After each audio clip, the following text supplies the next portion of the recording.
बिहार में मुख्यमंत्री के रूप में नीतीश कुमार की लोकप्रियता गिरी है। वह प्रदेश के अगले मुख्यमंत्री के रूप में जनता की तीसरी पसंद है। सी वोटर सर्वे के मुताबिक जनता की पहली पसंद आरजेडी नेता तेजस्वी यादव है।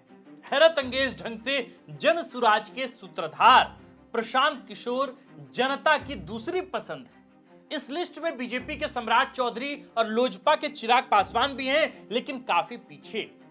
सवाल है तो क्या यह मान लिया जाए कि नीतीश कुमार बतौर मुख्यमंत्री चुनाव से पहले 6 महीने का आखिरी कार्यकाल निभा रहे हैं? क्या यह समझ लिया जाए कि तेजस्वी यादव बिहार के अगले मुख्यमंत्री होने जा रहे हैं? क्या इस बात की संभावना है कि प्रशांत किशोर तमाम सियासी समीकरणों को चौंकाते हुए सत्ता की कुर्सी पर काबिज हो जाएं? क्या यह संभव है कि सरकार भले ही एनडीए की बने, लेकिन इसका मुखिया नीतीश कुमार ना होकर सम्राट चौधरी बन जाए? क्या कहीं चिराग पासवान की महत्वाकांक्षाओं के लिए भी जगह है? ऐसे कई सवाल सी वोटर सर्वे की ताजा रिपोर्ट के बाद उठे। नमस्कार, हमारा नाम है आकाश और आप देखना शुरू कर चुके हैं बिहार की राजनीति का सबसे सटीक, सबसे विस्तृत विश्लेषणात्मक कार्यक्रम, जिसका नाम है सियासी कहानियां।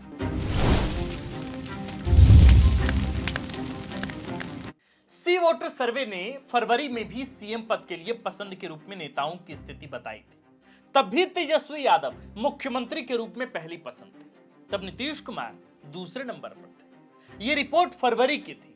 अब अप्रैल में ताजा रिपोर्ट की माने तो नीतीश कुमार की लोकप्रियता में और भी कमी दर्ज की गई।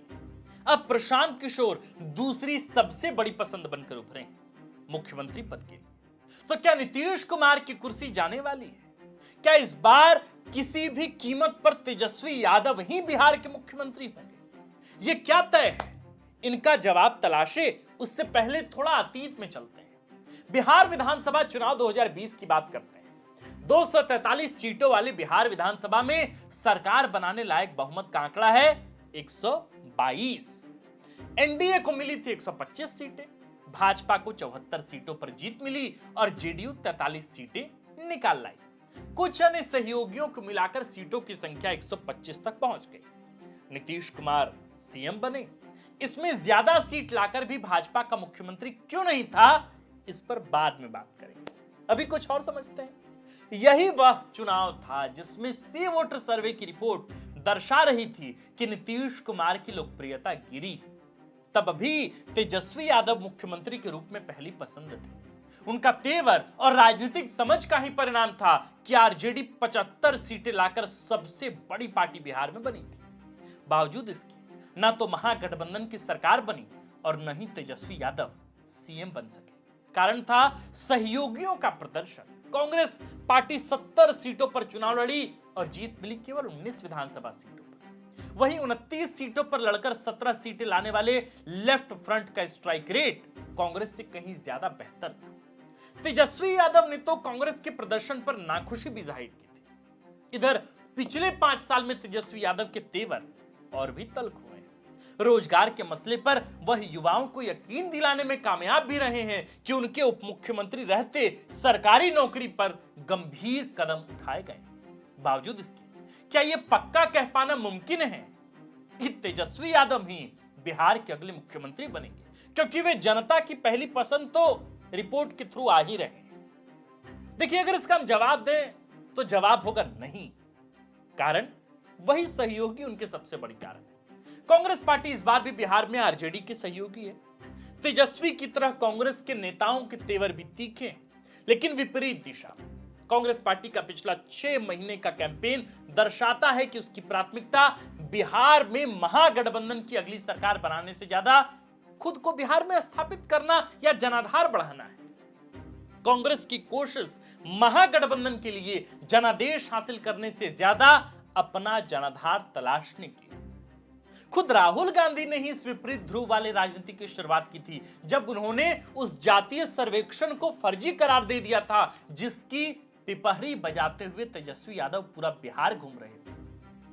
तेजस्वी यादव के सीएम बन पाने में देखिए 2 तरह के रोड़े। पहला, सी वोटर सर्वे भले ही उनको सीएम पद की पहली पसंद बताता हो, लेकिन उनकी सहयोगी कांग्रेस ने ही अभी तक उनकी दावेदारी पर सीएम के चेहरे पर मुहर नहीं लगाई। प्रदेश प्रभारी कृष्णा लावरू और पार्टी महासचिव सचिन पायलट के बयान सुने होंगे आप। दोनों ही कह चुके हैं कि चुनाव बाद इस पर निर्णय लेंगे। माने यदि सरकार बनी भी तो कांग्रेस पार्टी सीएम पद पर दावेदारी कर सकती है या फिर रोटेशनल पॉलिसी पर नेगोशिएशन कर सकती है। तेजस्वी की राह में दूसरा रोड़ा भी कांग्रेस पार्टी ही है, लेकिन दूसरे तरीके से। दरअसल कांग्रेस पार्टी भले ही पिछले चुनाव में 70 सीटों पर लड़कर महज 19 सीटें हासिल करने का ठिकरा सीट शेयरिंग की खामियों पर फोड़ दे, लेकिन सियासी जानकारों को तो लगता है कि तमाम तामझाम और तलखियों के बावजूद कांग्रेस इस स्थिति में नहीं पहुंची कि महागठबंधन को रास्ता का द्वार दिखा दे। उल्टा जिस तरह का रवैया उसका है, कहीं दिल्ली वाला हाल ना हो जाए। दरअसल कांग्रेस का मूड देखकर कभी कभी ऐसा लगता है कि वो अकेले चुनाव लड़ने पर भी विचार कर सकती है बिहार में, और यदि ऐसा हुआ तो तेजस्वी का वही हाल होगा जो दिल्ली में केजरीवाल का हुआ। हालांकि इन सब में नीतीश कुमार के ही फिर से मुख्यमंत्री बनने की क्या संभावना है, जरा इसको भी हम डिकोड करके देखते हैं। देखिए, नीतीश कुमार की लोकप्रियता में कमी आई है, इस बात को स्वीकार किया जाना चाहिए। ये सही बात है, ठीक बात है। सीएम पद के लिए वह तीसरी पसंद है, ये भी सही है, लेकिन इससे उनके फिर से सीएम बनने की संभावनाएं खारिज नहीं हो जाती हैं। गृह मंत्री अमित शाह के घटक दल की मीटिंग में सीएम का नाम तय करने के बयान और हरियाणा के सीएम नायब सिंह सैनी द्वारा मुख्यमंत्री पद के लिए सम्राट चौधरी का नाम लेने की दो घटनाओं के अलावा एनडीए के घटक दल के नेता एक स्वर में नीतीश कुमार के ही नेतृत्व में चुनाव लड़ने की बात कहते रहे। गोपालगंज में गृह मंत्री अमित शाह ने तो एक तरह से ऐलान ही कर दिया कि चुनाव नीतीश कुमार का, या यूं कहें नीतीश कुमार को सीएम चेहरा बनाकर ही लड़ा जाएगा। मधुबनी में नीतीश कुमार पीएम मोदी के सामने जैसे पेश आए, स्पष्ट कर दिया कि आप चर्चा करते रहिए, अगले मुख्यमंत्री के रूप में अपनी दावेदारी पर मुझको कुछ संदेह। कुछ लोग कहते हैं कि बीजेपी ने यही बात महाराष्ट्र में एकनाथ शिंदे के लिए कही थी, लेकिन मुख्यमंत्री तो देवेंद्र फडणवीस बने। ऐसा कहने वाले ये भूल जाते हैं कि महाराष्ट्र और बिहार की राजनीति की तासीर थोड़ी नहीं, बहुत अलग है। दोनों जगह मतदाता वर्ग और उनका मिजाज अलग है। सियासी जानकार कहते हैं कि 2020 में चिराग पासवान के जरिए कम से कम 45 सीटों पर जेडीयू को डैमेज करने के बावजूद भाजपा उसके वोटर्स को अपने पाले में नहीं जोड़ सकी, और न ही चिराग की लोजपा नीतीश कुमार के मतदाता वर्ग में सेंधमारी ही कर पाई। दूसरी ओर लोकसभा चुनाव के परिणाम ने भी समीकरण बता दिया है, या यूं कहें कि बदल दिया है। 400 पार का नारा देने वाली भाजपा महज 240 सीटें जीत सकी, और केंद्र की मोदी सरकार अभी जेडीयू और टीडीपी नाम की दो बैसाखियों पर टिकी है। आगामी बिहार विधानसभा चुनाव में यदि एनडीए को बहुमत मिला तो वहां जेडीयू के साथ सीएम पद को लेकर की गई किसी भी तरह की रस्साकशी केंद्र सरकार की तस्वीर बदल सकती है। नीतीश कुमार बहुत बैलेंस के साथ सियासी दरिया में दो नावों पर पैर रखते हैं और मौका देखते ही किसी एक पर कूद सकते हैं। बिहार की सियासत में नीतीश कुमार अब भी उतने ही प्रासंगिक हैं जितने कि 20 साल पहले थे।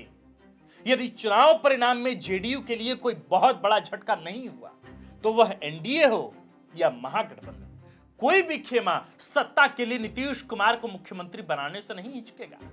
वो अलग बात है कि नीतीश कुमार पर किसी काम के लिए दबाव बना लिया जाए। इसी दबाव की राजनीति में ही उन्होंने सहजता और असहजता का हवाला देकर पाला बदला है। कुल मिलाकर मुद्दा दोस्तों, दर्शकों, यही है कि सी वोटर या फिर कोई और सर्वे कुछ भी दिखाता हो, अभी का सियासी समीकरण फिलहाल तो यही कहता है कि यदि एनडीए को बहुमत मिली तो नीतीश ही बिहार के अगले चीफ मिनिस्टर होंगे। यहां किसी तरह की रस्साकशी हुई और आंकड़ों का गणित महागठबंधन के पक्ष में नीतीश के सहयोग से झुका तो वहां भी मुख्यमंत्री, या यूं कहें कि चीफ मिनिस्टर, नीतीश कुमार ही होंगे। फिलहाल तो यही स्थिति है, बाकी चुनाव और चुनाव बाद का परिणाम तय करेगा। लेकिन अभी से यह कहना कि नीतीश की गिरती लोकप्रियता उनको कुर्सी से दूर ले जा रही है तो ये बहुत जल्दबाजी होगी, क्योंकि बिहार के लोगों ने देखा है कि नीतीश बहुत जल्दी में नहीं रहते, वो आहिस्ते आहिस्ते फैसला करते हैं। जल्दी में सिर्फ वो पार्टी और गठबंधन ही बदलते हैं। तो फिलहाल इंतजार कीजिए, देखिए कि नीतीश की जो लोकप्रियता में सेंसेक्स की तरह जो गिरावट दर्ज की गई है, क्या वो सेंसेक्स की तरह उछाल मार पाएगी? वो भी तब जब यह कहा जा रहा है कि बिहार में नीतीश कुमार ने 1.25 लाख नौकरियों के द्वार खोल दिए। जो संविदा पर नौकरी कर रहे हैं 50,000 कर्मचारी, उनको अब अस्थायी तौर पर नियुक्त करने की सरकारी नियुक्ति करने की तैयारी चल रही है। तो क्या यह मान लिया जाना चाहिए कि जिस लोकप्रियता का हवाला देकर प्रशांत किशोर या तेजस्वी यादव या उनका पूरा खेमा बहुत खुश है, उसे तुरंत नाराज भी होना पड़ सकता है, क्योंकि ये नीतीश हैं जिनको सोशल इंजीनियरिंग का सारा गणित समझ आता है। आपको क्या लगता है, क्या इस बार बिहार के चुनाव के बाद जो परिणाम आएंगे, उस परिणाम में किसके मुख्यमंत्री बनने की बात हो सकती है? तेजस्वी यादव की, प्रशांत किशोर की, या फिर वर्तमान चीफ मिनिस्टर नीतीश कुमार की? आपको जो भी लगता हो हमें कमेंट कर जरूर बताएं। आप देख रहे थे फोर्थ पिलर बिहार। हमारा नाम आकाश आनंद है, कैमरे के पीछे है मनीष, और इस खबर को लिखा है हमारे प्रिय साथी और कंटेंट हेड सूरज ठाकुर ने। जाने से पहले मेरे प्रिय दर्शकों, देश के, बिहार के हमारे तमाम दर्शकों जो बिहार की सियासत पर नजरें गड़ाए बैठे हैं, बस इसलिए क्योंकि बिहार की सियासत सबको रोमांचित करती है, तो मैं फोर्थ पिलर बिहार का एक पत्रकार, अदना सा पत्रकार, आपसे बस इतना कहता हूं कि बिहार में जो भी पॉलिटिकली जो भी डेवलपमेंट हो रहे हैं, जितने भी बयान आते हैं, जितने भी तरह की खेमेबंदी बन रही है, हो रही है, जिस भी तरह के दावे हो रहे हैं, जिस भी तरह के वादे हो रहे हैं, उन तमाम मुद्दों पर हम विस्तार पूर्वक उसकी पॉलिटिक्स को और पॉलिटिक्स के पीछे की पूरी कहानी को डिकोड कर आप तक ले आएंगे। इसलिए इसके लिए हमें आपका साथ चाहिए। आप हमारे फोर्थ पिलर बिहार के इस चैनल को सब्सक्राइब जरूर करें। शुक्रिया। जय बिहार।